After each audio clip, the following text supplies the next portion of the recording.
So first up, long range build. So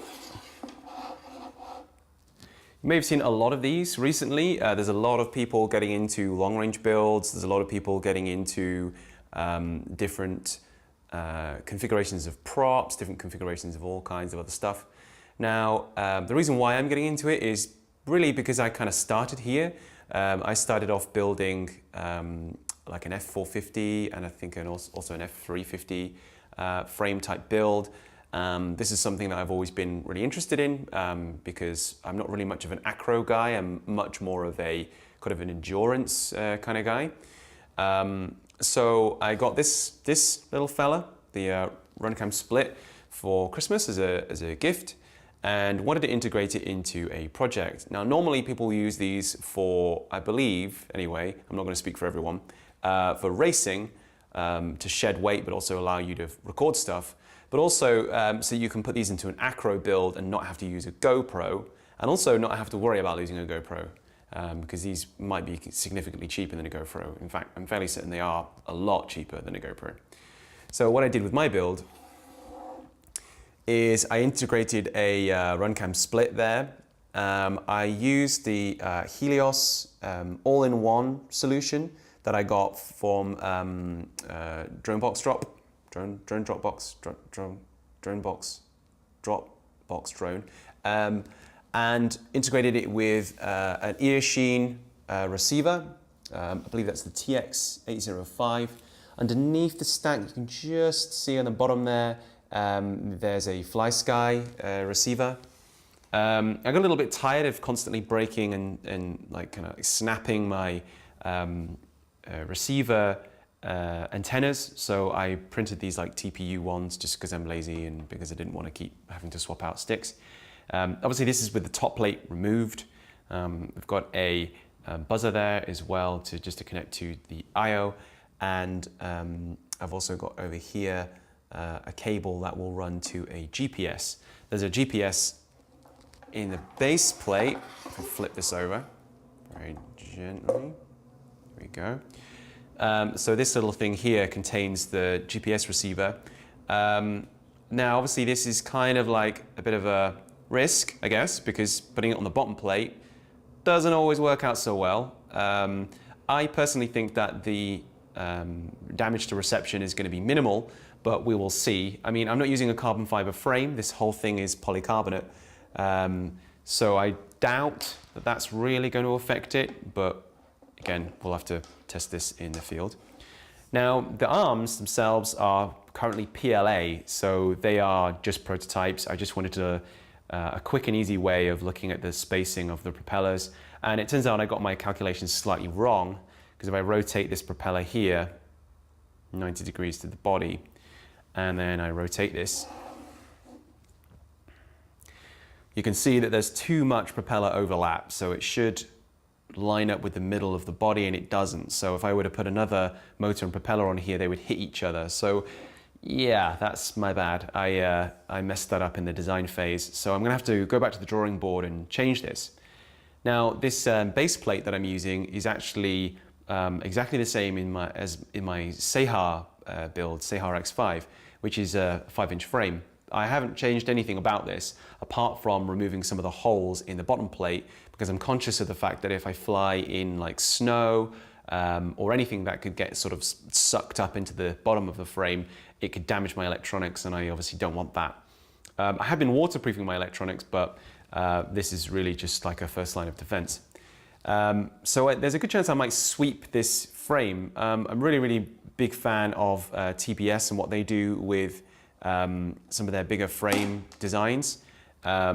So it would be great if I could sort of mimic that design style and change the angle of the front arms back a little bit so they don't show up so much in the camera, although they're big propellers, so they're definitely going to show up in camera somewhere.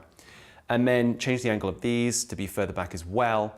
There's a lot more clearance towards the back, so in terms of the clearance from prop to prop towards the back, you can see that there's like at least, it looks about 3 or 4 centimeters space there. So a lot more leeway to sweep these back a little bit and keep them further back out of the way. And I also like the way that that kind of changes the flight characteristics as well. So that's another advantage. So I will probably be redesigning this bottom plate in order to change that up, do something a little bit different, maybe get rid of some of the things that annoy me about this bottom plate. There's a few things that I'd really like to tweak. And then that way it kind of is much more fit for purpose and I don't have so many problems with propellers. A bit more clearance is always a good idea. I've got to be careful about sweeping it back though, because if I change the angle too much, I could end up encroaching upon the propeller at the, sorry, not the propeller, the antenna at the back here. Normally I bend these up slightly. I don't keep them out straight because obviously when the aircraft is in flight and it's tilted, you want the flat top part of the antenna to be flat to the ground. So this needs to bend a little bit so that when it's flying forwards at sort of 30-degree up tilt, then you'll get the maximum reception.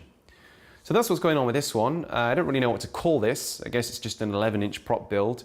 I'll come up with some nifty name for it when I post it to Thingiverse and when I do a proper video on it. But for now, that's a build in progress. I've also got the TX805 is fantastic. It's brilliant value for money, by the way. If you want like an 800 milliwatt VTX, it's amazing, supports smart audio, really, really cool stuff.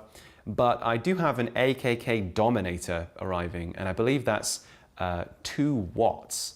So for long range flying and maintaining your video feed, that's kind of a must-have if it comes to like really, really pushing it out and really, really pushing it quite far. And I really do want to push this as far as I possibly can. So it's really for kind of outback flying in mountainous environments, winter environments, and sort of pushing it to the extreme. So that will arrive hopefully in the next few weeks. I'll fit that and then the build will be complete once I've reprinted the frame. So yeah, stay tuned. Next up is this little guy, the Mobula 7. So I was looking for a tiny whoop of some kind. Couldn't really find many that were off-the-shelf FlySky compatible, although I mean the options are pretty restrictive in Italy. If you're looking for something that you can just buy in a store or something, most of them will be FrSky or FreeSky, whatever you call it, or some other type. So I saw this FlySky available on Banggood, so the Mobula 7 FlySky edition, and it's absolutely awesome.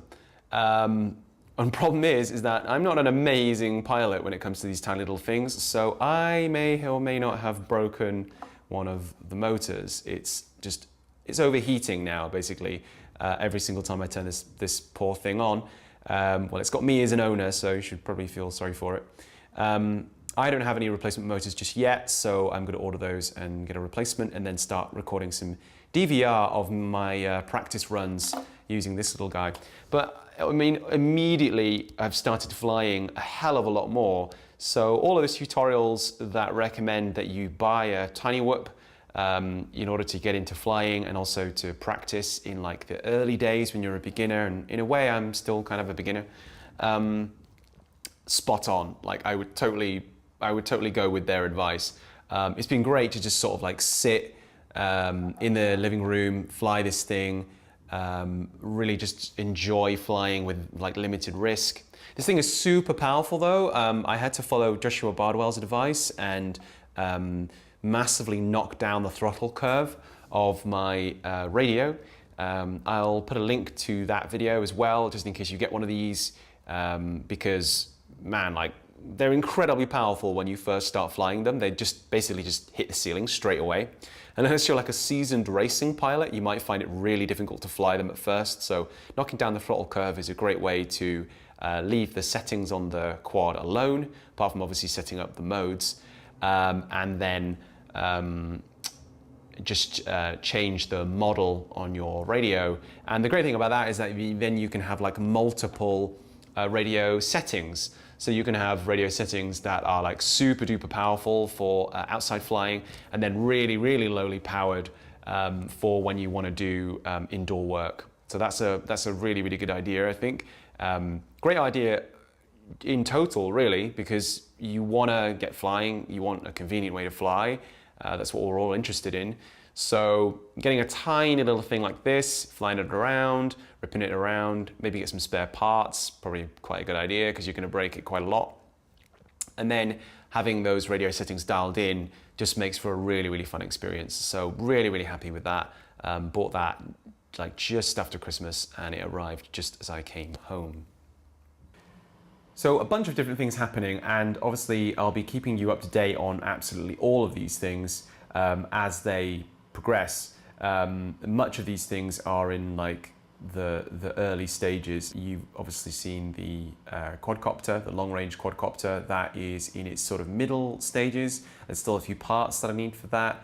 I need to redesign the arms, so there's a few things there that need kind of going over.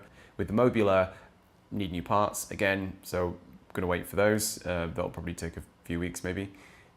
So that's all from me. Thanks very much for watching Crash Build. Remember to like and subscribe. I'm just gonna keep rotating in my chair because that's what I do best. And I'll see you guys in the next video.